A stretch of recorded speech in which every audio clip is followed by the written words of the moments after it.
2 hours remained on the countdown. Across the galaxy, billions of beings watched screens showing Kreth Prime. The blue planet looked peaceful from orbit, but everyone knew what was coming. In 2 hours, 4 billion lives would end, and the Krethian species would be extinct. High Chancellor Primus sat in his office, staring at the same screen. He had ruled the Galactic Council for 50 years. He had negotiated peace treaties, prevented wars, and maintained order across 17 species. But now he was powerless. The humans had made their decision, and nothing he could do would change it. Or would it? Primus opened a communication channel. Get me every council member. Emergency session now, and find Counselor Myung-hee. Sir, his aide said carefully. Counselor Myung-hee is the human representative. She hasn't been seen since Earth went silent. We assumed she left with the others. She didn't, Primus said. She's been here the whole time. In the observation quarters. Find her and bring her to the chamber. 30 minutes later, the council chamber filled once more, but this time there was no shouting. No arguing. Just fear and the weight of what was about to happen. Counselor Myung-hee entered the chamber. She was 70 years old with gray hair and tired eyes. She had represented humanity on the council for 20 years. Everyone had thought she was kind and gentle. Another soft human who smiled and compromised and never made trouble. Counselor Myung-hee, Primus said, we need your help. Can you contact the human fleet? Can you convince them to stop? Myung-hee looked around the chamber at all the species who had ignored humanity's pleas for help. Why would I do that? Because billions of innocent people are about to die. The Voxian representative shouted. Like our children died? Myung-hee asked quietly. Where was your concern then? Where were your speeches about innocent people when Krethian raiders were torturing human children? That was different, someone muttered. How? Myung-hee demanded. How was it different? Because they were human? Because we're the weak species? The prey animals? No one answered. Myung-hee pulled out a data storage device. I've been recording every council session for 50 years. Every vote, every debate, every private conversation I could access. I have proof of everything. The crimes against humanity that you ignored, the deals you made with species who enslaved our people, the times you laughed at us behind closed doors. All of it, she activated a projection. Images and videos filled the air above the chamber. Council members making jokes about humans. Votes to protect species who had attacked human colonies. Trade agreements that gave other species rights to exploit human worlds.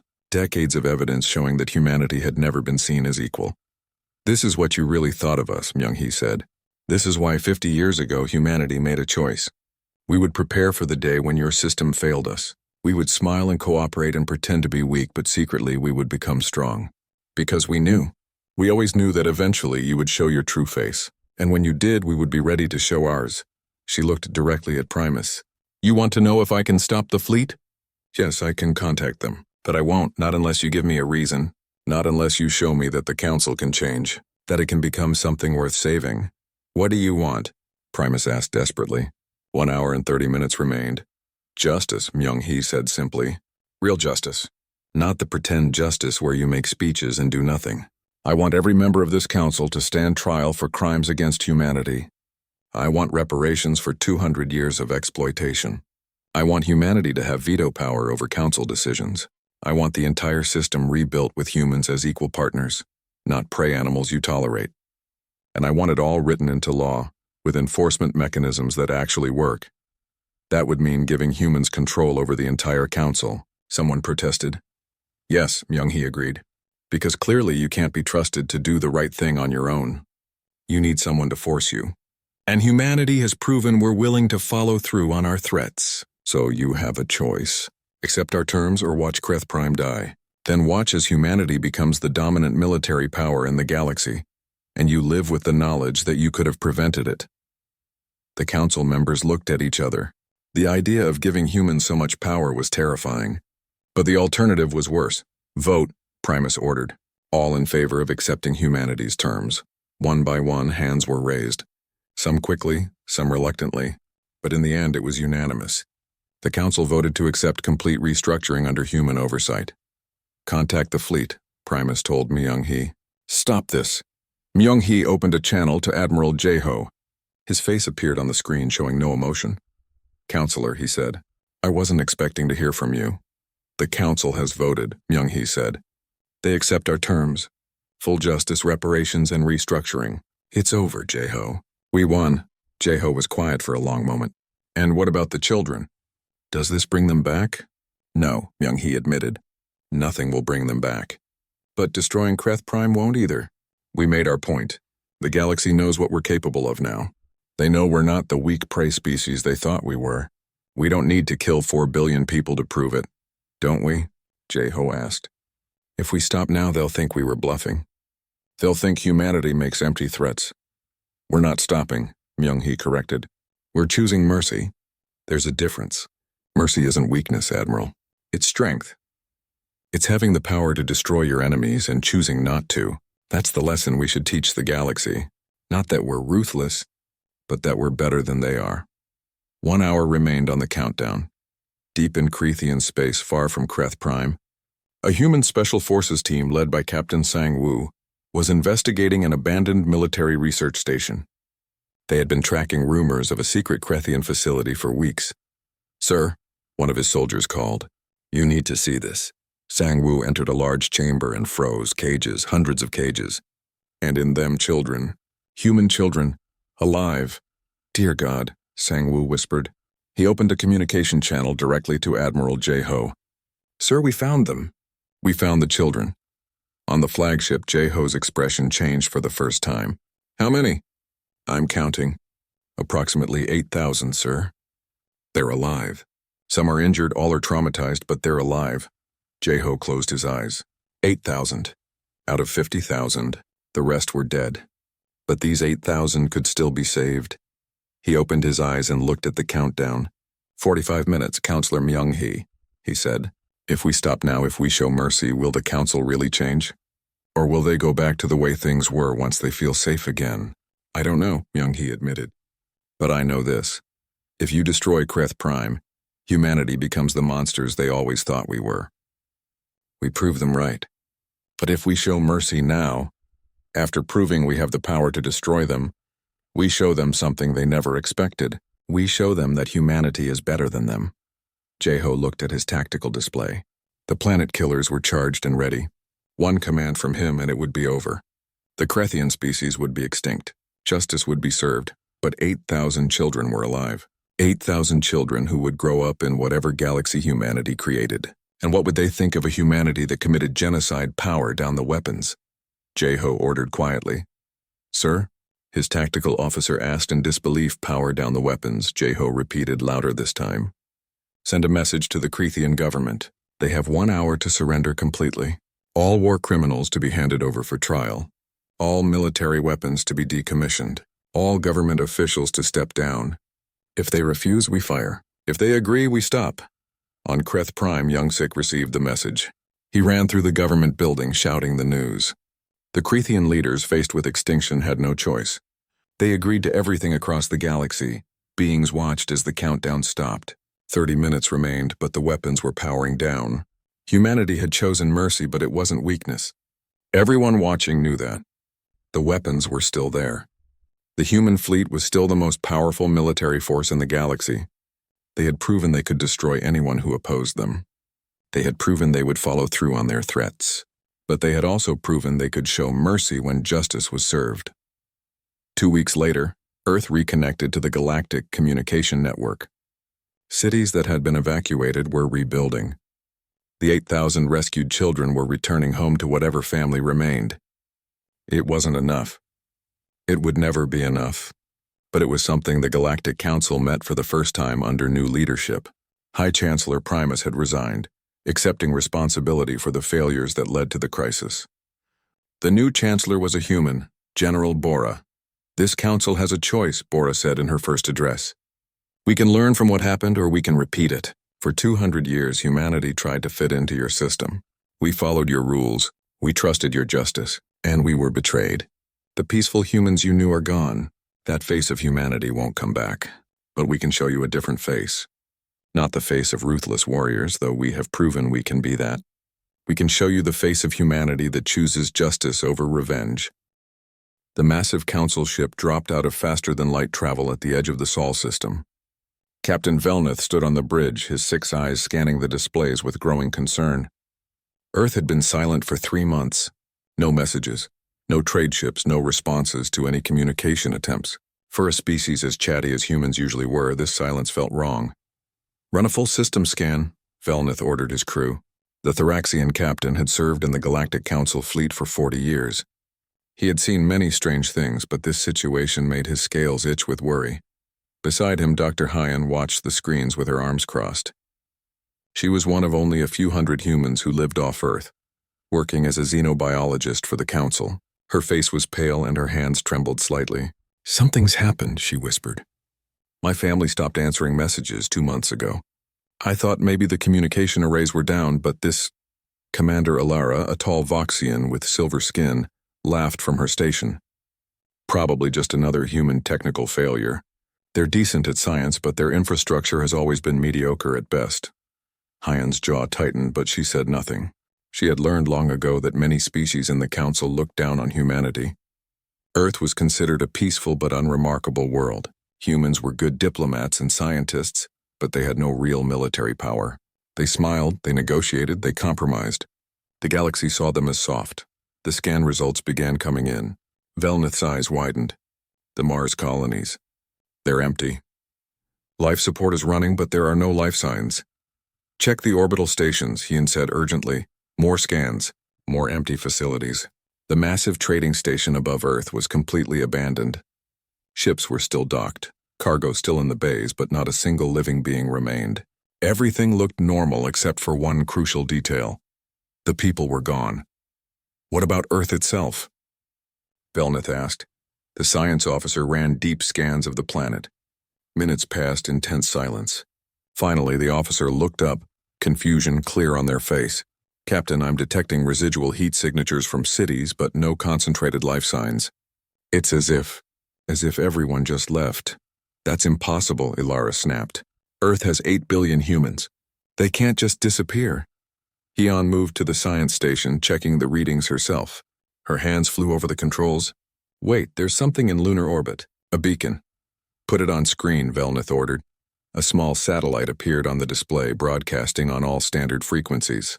The message was simple, just text scrolling across the screen in every major galactic language. Hyan read it aloud, her voice breaking. "They took our children. We asked for justice. You denied us. Now you will learn what humanity does when pushed to the edge. The peace is over. Signed, Unified Earth Command." The bridge fell silent. Ilara was the first to speak. "Unified Earth Command? Humans don't have a unified military structure. They barely have a defense fleet." Hyan turned to face the others, tears running down her face. 6 months ago, she said slowly, a colony ship was attacked. It was carrying 50,000 children to a new settlement in the outer reach. Krethian raiders hit the ship. They took the children and killed every adult on board. Velneth's scales darkened with concern. I remember hearing something about that. But the council did nothing." Hyan shouted, her grief turning to anger. "Earth begged for help. We provided evidence. We showed them the Krethian involvement. But the council said they couldn't act. Diplomatic immunity. Trade agreements. The Krethian Empire was too important to offend over a few thousand human children." 50,000, Velneth corrected quietly. 50,000, Hyan repeated. 50,000 children. The youngest was 3 years old. The oldest was 16, and the council voted to do nothing. Commander Ilara shifted uncomfortably. "That's unfortunate, but humans must understand that the galaxy operates on certain principles. We cannot start wars over every incident." Hyan stared at her with an expression that made even the warrior Voxian step back. "Every incident? Those were children. And now?" She gestured at the empty system around them. "Now humanity is gone. All 8 billion of them." And they left this message. Velneth ordered a full investigation. Over the next several hours, teams explored the abandoned stations and cities. They found everything perfectly preserved. Homes with food still on tables. Offices with work left half-finished. Schools with books still open. But no people. What they did find was more disturbing. Hidden beneath the surface of Mars, the team discovered massive construction facilities. They had been building ships, warships. The designs were unlike anything in the Council database. The technology looked advanced, frighteningly so. How long have these facilities been here? Velnith asked. The engineer examined the structures carefully. Based on the wear patterns and carbon dating, at least 50 years. Maybe longer. Ilara laughed nervously. That's impossible. We monitor all council worlds. We would have detected this level of construction. Apparently not, Hyun said coldly. She was examining a computer terminal. Captain, you need to see this. The screen showed file after file of intelligence reports. Human agents had been gathering information on every major species in the galaxy. Military capabilities, resource locations, government structures, trade routes, everything. They were spying on us. Ilara breathed. All this time, the peaceful humans were spying on everyone. Not just spying, Hyun said, scrolling through more files. Planning. Look at this. They have detailed attack strategies for every major military power in the galaxy. Weak points in defense networks. Alternative faster-than-light routes to avoid detection. Lists of priority targets. Velnith felt a cold fear settle in his chest. But why? Humans have been peaceful for 200 years. Since they joined the council, they've never shown any aggression. Hyun found another file and opened it. It was a video message. A human woman in a military uniform appeared on screen. She looked tired but determined. If you're watching this, the woman said, then you've discovered Earth's silence. I am General Bora of Unified Earth Command. You may be wondering where we went and what we're planning. The answer is simple. For 2 centuries, humanity tried to be part of your galactic community. We shared our knowledge. We followed your rules. We believed in your justice. But when our children were taken, when we begged for help, you showed us the truth. The galaxy respects only power.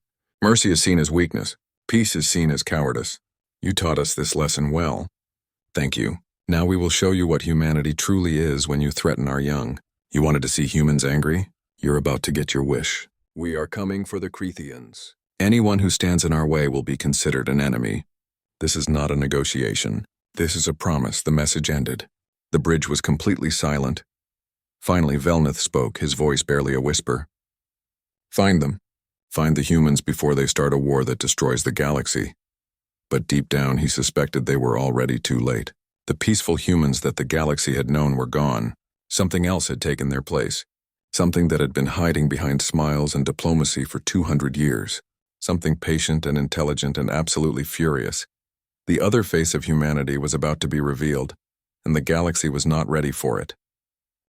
Admiral Jeho stood on the bridge of the flagship Vengeance, watching the displays as his fleet moved through deep space. Behind him were 300 warships, the largest human battle group ever assembled. Before him lay the Kreth system, home to the Krethian homeworld and 4 billion people. Final approach in 3 hours, his tactical officer reported. Jeho nodded.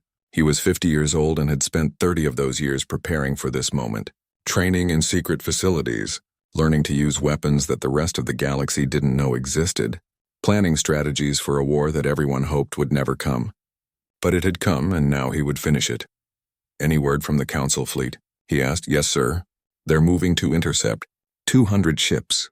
They'll arrive in the system approximately 1 hour before we do. Jeho allowed himself a small smile.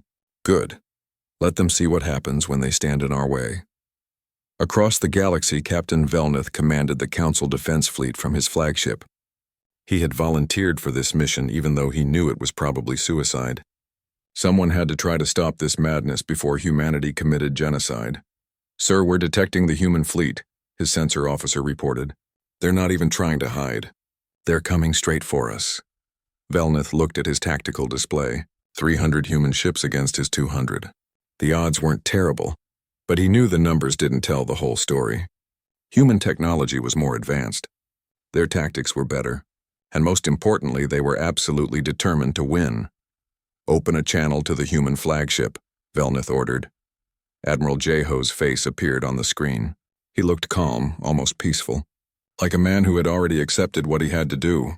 Captain Velnith, Jeho said, I was hoping the Council would show sense and stay away. I can't let you destroy Kreth Prime, Velnith replied. 4 billion people live there. Most of them are civilians, children, innocent people who had nothing to do with the attacks on your colony ships. Were our children guilty? Jeho asked quietly. Were the 3-year-olds who were taken and enslaved somehow responsible for crimes against the Krethian Empire? Did they deserve to be tortured and experimented on? No, Velnith admitted. They didn't, and what happened to them was wrong. But killing 4 billion people won't bring them back. You're right, Jeho said. It won't. But it will ensure that no one ever takes human children again. It will teach the galaxy that there are consequences for attacking humanity. Real consequences. Not the meaningless words and empty promises that the Council offers. Please, Velnith said. There has to be another way. Let us negotiate. Let us find justice without genocide. Jeho's expression hardened. We tried negotiation. For 6 months, we begged the Council to help. We provided evidence. We followed every legal procedure. And what happened? Nothing. The Council decided that trade agreements with the Krethians were more important than justice for our children. You taught us that negotiation is worthless, so now we speak the only language the galaxy understands. Then you leave me no choice, Velnith said sadly. I will stop you. You can try, Jeho replied. The channel closed. The battle began 30 minutes later. The Council fleet moved to block the human advance, and the humans attacked without hesitation. Velnith watched in horror as his ships were torn apart. Human weapons cut through shields like they weren't there. Human fighters moved faster than anything the Council had. Human tactics anticipated every move his fleet made. Within an hour, half of Velnith's ships were destroyed or disabled. The humans had lost only 12 ships. It wasn't a battle. It was a massacre. Sir, we have to retreat, his first officer shouted. But Velnith shook his head. No, if we retreat, nothing stands between humanity and Kreth Prime. We have to buy time. Time for what? The officer demanded. We're being destroyed. Velnith didn't answer. He didn't know what he was buying time for. He only knew that someone had to try. On Kreth Prime, panic had spread through the cities. 4 billion Krethians knew that death was coming. Some tried to flee on whatever ships they could find. Others prepared to fight even though they knew it was useless. Most simply waited with their families, hoping for a miracle. In the planetary government building, a young Krethian named Young Sik made a decision. He had always been considered strange by his people. While other Krethians believed in strength and conquest, Young Sik believed in peace and understanding. His people had called him weak. They had mocked him, but now he was their only hope. He opened a communication channel directly to the human fleet. It took several attempts before someone answered. When they did, Admiral Jeho's face appeared on screen. I am Young Sik of the Krethian Peace Movement, he said quickly. I want to offer surrender. Complete unconditional surrender. The Krethian government will step down. We will hand over all war criminals for trial. We will pay any reparations you demand. We will do anything. Just please don't destroy our world. Jeho listened without expression. When Young Sik finished, the Admiral was quiet for a long moment. No, Jeho finally said. What? Young Sik couldn't believe it. But we're offering everything. We're surrendering. You murdered our children, Jeho said flatly. You tortured them. You worked them to death. You used them in experiments. And when we begged for justice, your government laughed at us. Warlord Krethis himself said that humans were prey animals, that you had the right to take what you wanted from us because you were stronger. So now we'll show you what real strength looks like. We will erase the Krethian species from history, not as revenge, as a lesson, so that 10,000 years from now, when someone thinks about attacking humanity, they will remember what happened to the Krethians and think twice. But the children, Young Sik shouted desperately. There are billions of Krethian children on this planet. They're innocent. So were ours, Jeho said quietly. Then he closed the channel. Young Sik stared at the empty screen in horror. Then he made one more desperate call. To Council Station, to High Chancellor Primus. When Primus answered, Young Sik didn't waste time with formalities. You have to stop them. The humans are going to kill everyone. 4 billion people. I know, Primus said, and he sounded ancient and tired. I'm watching the battle. Captain Velnith's fleet is being destroyed. We have nothing that can stop the humans. Then do something else, Young Sik pleaded. Negotiate. Threaten them. Anything. Primus looked at the young Krethian with sad eyes. What can I threaten them with? Military force? They're proving right now that our military can't stop them. Economic sanctions? They don't need our trade. Isolation? They've already left the Council. The humans don't want anything from us except justice, and we failed to provide it when it mattered. So we just die? Young Sik asked, tears streaming down his face. I don't know, Primus admitted. I honestly don't know. Back in the Kreth system, the battle was ending. Captain Velnith's fleet was in ruins.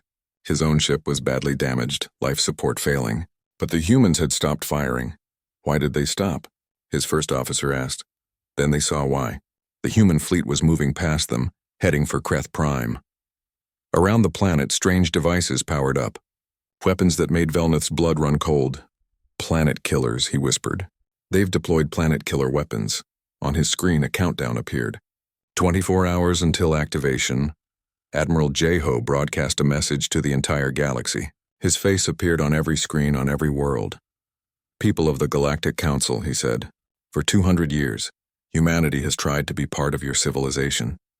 We believed in your justice. We trusted your laws. We thought we could be safe in your galactic community. But when our children were taken, when they were tortured and killed, you did nothing. You protected their murderers.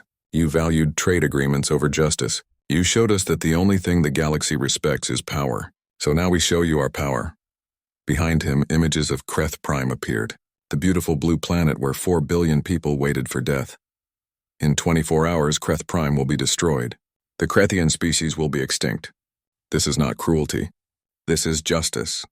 This is the lesson we learned from you. That mercy is weakness, that peace means nothing, and that only the strong survive. You taught us this lesson. Now live with the consequences. The broadcast ended. The countdown continued. And the galaxy held its breath. Dr. Hyan sat in her quarters on Council Station, looking at the photo of her niece. 24 hours. That's all that remained before humanity committed an act they could never take back. She wondered if the humans were bluffing. If they would really kill 4 billion people. Then she remembered the footage of human soldiers on Draxia. The cold efficiency. The complete lack of mercy. And she knew the answer. They weren't bluffing. They never bluffed. That was the face of humanity the galaxy had never seen. The face that would follow through on every promise and every threat.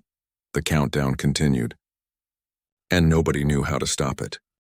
The emergency session of the Galactic Council was the largest gathering in 200 years. Representatives from all 17 member species filled the Grand Chamber on Council Station. High Chancellor Primus stood at the center, his ancient form trembling with stress.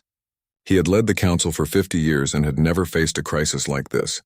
Order, he called out as arguments erupted across the chamber. We must have order. But there was no order. 6 Krethian worlds had fallen in 2 months. Billions of Krethians were dead, and humanity showed no signs of stopping. The galaxy was watching as one of the council's founding species was systematically destroyed by a race they had all considered harmless. We must act, declared the Voxian representative. If we allow humans to continue this rampage, they will become unstoppable. Today it's the Krethians. Tomorrow it could be any of us. The Krethians brought this on themselves, countered the Sarian delegate, a small blue-skinned being with large eyes. They attacked human civilians. They enslaved children. Actions have consequences. Consequences? Warlord Krathus roared from his screen. His species couldn't breathe Council Station's atmosphere, so he appeared via hologram. They are exterminating my entire race for one small raid on a colony ship. Small? Dr. Hyun's voice cut through the chamber.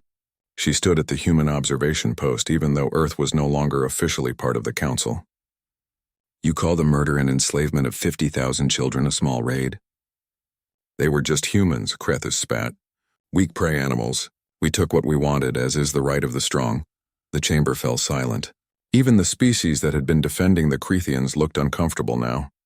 High Chancellor Primus closed his eyes. Warlord, you are not helping your case, but the damage was done. Krathus had said what many in the galaxy privately believed. Humans were lesser. They were soft. They existed to be used by stronger species. The Council will vote, Primus announced. Do we declare humanity a threat to galactic peace and mobilize a joint military response? Or do we stay neutral and let this war continue? Before the vote could begin, alarms rang throughout the station. A ship had just dropped out of faster-than-light travel nearby. A human ship. It's not attacking, the station commander reported. It's broadcasting a message. They want to come aboard. Absolutely not, several delegates shouted, but Primus raised his hand. Let them come. We need to try to negotiate. An hour later, Captain Hyunwoo walked into the council chamber. He was young for a ship captain, maybe 30 years old. He wore a black military uniform that none of them recognized. His face showed no emotion as he looked around at the assembled species. "I am here to deliver a message from Unified Earth Command," he said calmly. "Do not interfere in our war with the Krethians. This is your only warning. You cannot threaten the Council," the Voxian representative shouted. Yunwu turned to look at her. That wasn't a threat. It was a fact. If you send forces to help the Krethians, those forces will be destroyed. We have no interest in fighting you. We have no interest in conquering the galaxy. We only want justice for our children. Stay out of our way and you have nothing to fear from us. And if we don't? Primus asked quietly. Then you will learn exactly how dangerous humans can be, Hyunwoo replied. We've been holding back for 200 years, Chancellor. We pretended to be weak because we wanted peace. But that peace is over. The galaxy decided that might makes right, so we'll show you our might. Commander Alara moved forward, her hand on her weapon. You're under arrest for war crimes. Hyunwoo didn't move. He didn't even look concerned. Go ahead, arrest me. But know this. If I don't return to my ship in 2 hours, 12 Council military bases across the galaxy will be destroyed. Not as an act of war, just as a demonstration, to show you that we can strike anywhere, anytime, and you cannot stop us. You're bluffing, Alara said. Hyunwoo smiled coldly. Are you willing to bet 12 bases and all the lives stationed there on that assumption? Are you willing to bet that humans, who you've seen systematically destroy the Krethian military, cannot do the same to you? No one answered. The threat hung in the air like poison. Primus made a decision. Let him go. Chancellor. Multiple voices protested. Let him go, Primus repeated firmly. We need time to think, to plan. Starting a conflict with humanity right now when we don't understand their full capabilities would be foolish. Hyunwoo nodded respectfully to the Chancellor. As he turned to leave, Dr. Hyon called out to him. Wait, please, I need to know. Are you really going to kill all the Krethians? Even the civilians? Even the children? Hyunwoo stopped. For a moment, something flickered in his eyes. Pain, maybe, or regret. We found evidence on one of the fortress worlds we captured. Records of what happened to our children. Do you want to know what the Krethians did to them, Dr. Hyon? Do you want to know how they suffered? Hyun shook her head, tears streaming down her face. No, I don't. Neither did we, Hyunwoo said quietly. But we saw it anyway. We saw everything. Every torture. Every experiment. Every moment of fear and pain our children endured. And do you know what we learned? We learned that most of them are already dead. 50,000 children taken, and maybe 8,000 are still alive. The rest were worked to death or died in experiments or were killed for entertainment. The chamber was completely silent now. Even the delegates who had been defending the Krethians looked sick. So yes, Hyunwoo continued, his voice hardening. We will destroy the Krethian Empire. Every world. Every ship. Every station. Not because we're monsters, but because they made us choose between mercy and justice. The Council taught us that mercy is meaningless in this galaxy. So we choose justice. Absolute justice, he walked out. No one tried to stop him. After his ship departed, the Council voted. 15 species voted to stay neutral. Only the Voxians and one other species voted to help the Krethians. It wasn't enough. Later that night, General Bora appeared on screens across the galaxy. She looked tired but determined. People of the Galactic Council, she began. For 200 years, humanity has been part of your civilization. We followed your laws. We accepted your customs. We believed in your justice system. We were wrong. She pulled up images on the screen behind her, photos of smiling children, the 50,000 who had been taken. These are the faces of the children you allowed to be enslaved, the children you decided weren't worth protecting. Because we're humans, because we're weak, because we're prey, the images changed.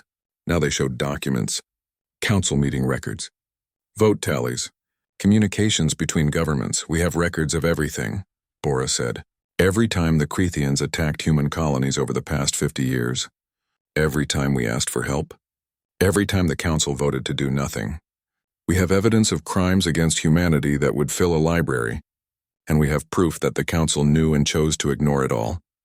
More images appeared. These showed human agents embedded in governments across the galaxy. Some had been there for decades. We've been watching you, learning from you, preparing for the day when your system of justice would fail us. That day came when our children were taken. We gave you one last chance to do the right thing.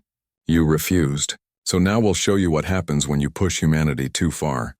The broadcast ended, but the damage was done. Public opinion across the galaxy began to shift. Common citizens on dozens of worlds started asking questions. Why had the Council protected the Crethians? What other crimes had been ignored? Were humans really the villains in this story? Protests erupted on several Council worlds. Some species, especially those who had also suffered under Crethian aggression, began openly supporting humanity's campaign. Captain Velnith watched all of this from his ship and felt a deep sadness. The galaxy he had known was falling apart.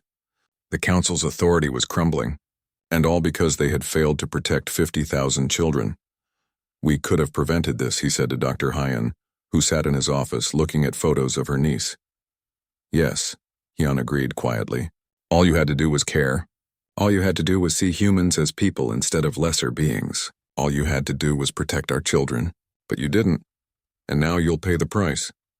What will happen to the galaxy? Velnith asked. Hyan looked up at him with red, tired eyes. I don't know. But I know this, humanity will never trust the Council again. We will never be the peaceful, cooperative species you thought we were. You've seen our other face now. The face we kept hidden because we wanted to believe in something better. That belief is dead, and I'm not sure it can ever come back. Outside the window, stars filled the darkness. Somewhere out there, human fleets were hunting Crethians, and the Council was powerless to stop them. 3 weeks had passed since the discovery of Earth's silence. The Galactic Council was in chaos. Reports were flooding in from across the galaxy, and every single one brought more fear. The first attack happened on Draxia, a major Crethian fortress world. The planet housed 17 million Crethians, most of them military personnel and their families.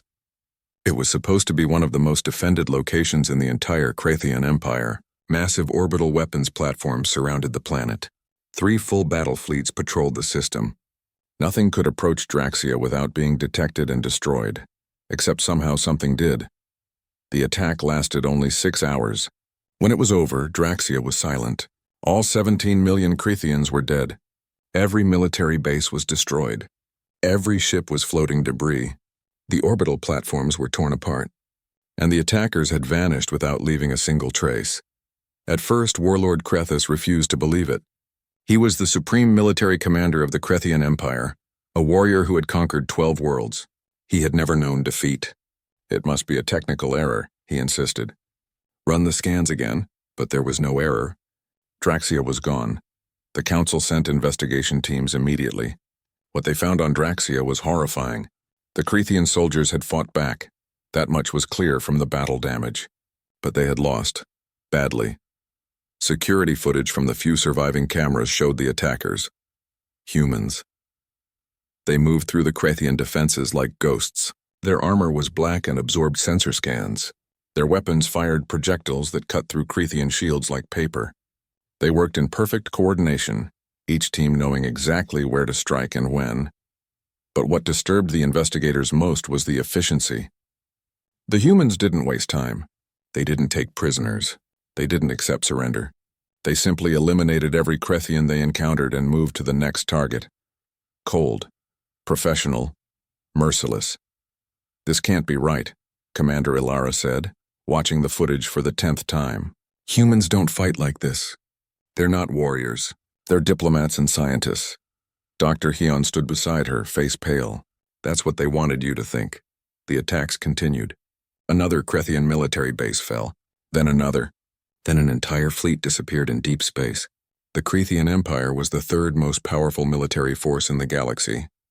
But they were being systematically destroyed by an enemy they couldn't even find.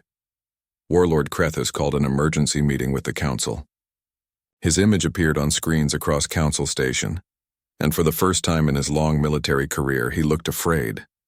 The humans must be stopped, he demanded. They are slaughtering my people without mercy. This is genocide. Ambassador Taeyang's face suddenly appeared on every screen in the galaxy. The elderly human had been Earth's senior diplomat for 30 years. He was known for his kind smile and patient negotiations. Everyone thought he had disappeared with the rest of humanity. But there he was, broadcasting from an unknown location. And he wasn't smiling anymore. Genocide? Taeyang said quietly. You dare speak of genocide? Your raiders took 50,000 of our children. You sold them as slaves. You murdered the adults who tried to protect them. And when we came to the Council for Justice, what happened? Nothing. The Council protected you. They valued your trade agreements more than our children's lives. Warlord Krethus snarled. They were just humans. Weak prey species. You should be honored we found any use for them at all. The temperature in every council chamber seemed to drop. Taeyang's expression didn't change, but something in his eyes became terrible to see. Thank you, Taeyang said softly. Thank you for saying that. For 200 years, humans debated among ourselves. Were we being paranoid? Were we wrong to prepare for the worst? Were the other species truly looking down on us, or were we imagining it? You just answered that question. You called our children prey. You called them weak. You said they should be honored to be your slaves. He leaned forward, and now his voice was hard as steel. Let me tell you what humans really are, Warlord. We are the species that hunted megafauna to extinction with stone tools. We are the species that conquered our entire planet before we even developed spaceflight. We are the species that never stopped fighting, never stopped preparing, never stopped getting stronger. For 200 years we showed you our peaceful face because we believed in justice and civilization. We hoped the galaxy could be better than our violent history, but you taught us an important lesson. You taught us that mercy is weakness. You taught us that peace is just the time between wars. You taught us that the only thing the galaxy respects is power. Taeyang smiled, but it wasn't a kind smile anymore. So we'll speak the only language you understand.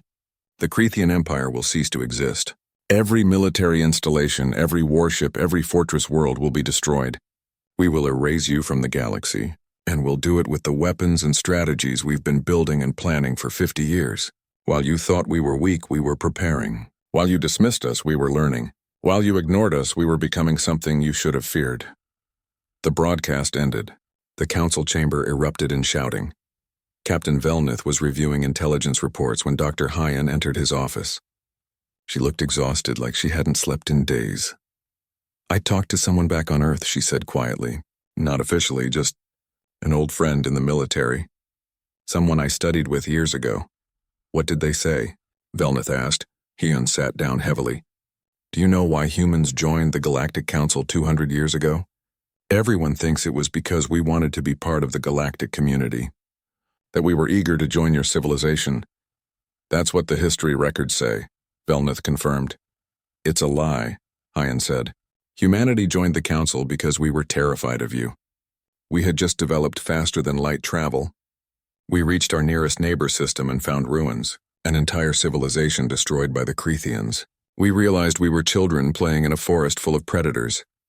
She pulled up files on her datapad, so humanity made a choice.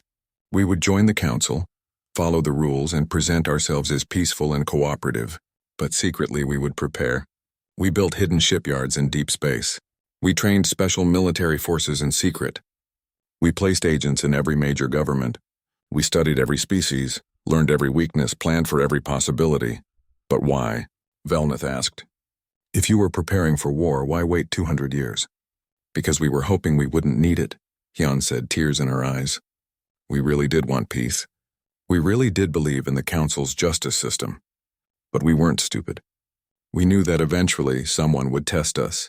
Someone would see our peaceful nature as weakness. Someone would push too far, and when they did, we would be ready. She showed him a photo on her datapad. A little girl, maybe 5 years old, with bright eyes and a huge smile. My niece. She was on that colony ship. Her name was Mina. She wanted to be a scientist like me. The Krethians took her and the council did nothing. Velnith looked at the photo, then at Hyan. Is she... I don't know, Hyan whispered. No one knows what happened to the children. But that's why humanity isn't stopping. That's why they won't negotiate. Every human on Earth has seen pictures like this. 50,000 children, 50,000 families destroyed, and the galaxy looked away. More reports came in over the following days. The humans were unstoppable. Their ships could somehow avoid detection. Their weapons were more advanced than anything the Council had seen. Their soldiers fought with a combination of technology and fury that no one could match. But what terrified the Council most was the intelligence.